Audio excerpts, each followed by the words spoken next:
So in this video, what I'm going to do is just going to run through how to use the bias binding attachment for the Britannia InStyle CS4000 cover stitch machine. In your optional accessory pack, or the accessory set, you will get a bias binding attachment. This is one of the accessories that come in the box set. You will also get these little grub screws. There we go, you can see it now. These little grub screws, which basically will attach the bias binding attachment to the bed of the machine. In the bed of the machine, there's two holes that are threaded, so you can pop your screws into those holes and do them up so it will attach the binder on.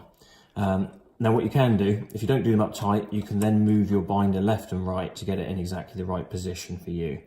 Now what I would say, the far right hand side of the curve on your binder, try and line up with the right hand needle. Now it doesn't mean it's exact, but it's going to be as close as you can get before you start sampling. So what I would say is try it on a scrap piece before you decide to go on and do it on a garment. Right, so I've got my bias. What I've done with it is I've done a little, I've cut a point on the end, and that will just help you run it through the binding attachment. All you've got to do, feed it in this top end here, and it should come out the other side. Something that is very useful to have on board is your tweezers. Now obviously you do get the tweezers with the machine. They're quite nice long tweezers.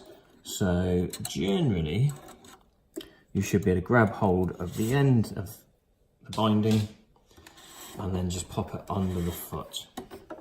So basically, just make sure it's folded in place, which it is now. And then the best thing to do, just lower your foot and just pop a couple of stitches in, so you know you're going to feed the binding through once you pop your fabric in, but also you can see on the binding where that's coming out on your fabric, so you know you're more or less in the right place. Obviously you can do a bit of adjustment to perfect that. Then all you would do, just using a piece of calico here for an example, pop your fabric in over the heel of the binding attachment and just feed it with the foot up, feed it into the binding until you get to the needles. Pop the foot back down, and then basically just make sure your binding isn't going to get attached to anything, it's not going to snag anywhere, and also make sure your fabric feeds nicely over the top of the accessory there. And hopefully, fingers crossed, you will adjust your binding nicely.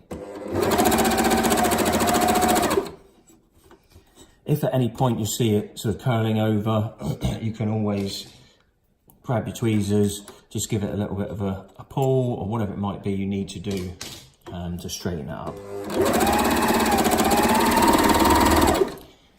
Obviously you can feed it through, make sure everything is okay, and you can see there you've got it attached on the back, and on the front of the fabric your binding is attached to your fabric nicely. Obviously you wouldn't use a royal blue with this flesh colour binding, but really it's just to show you how it attaches, where your stitches will go, and what you see afterwards. Thanks a lot for watching.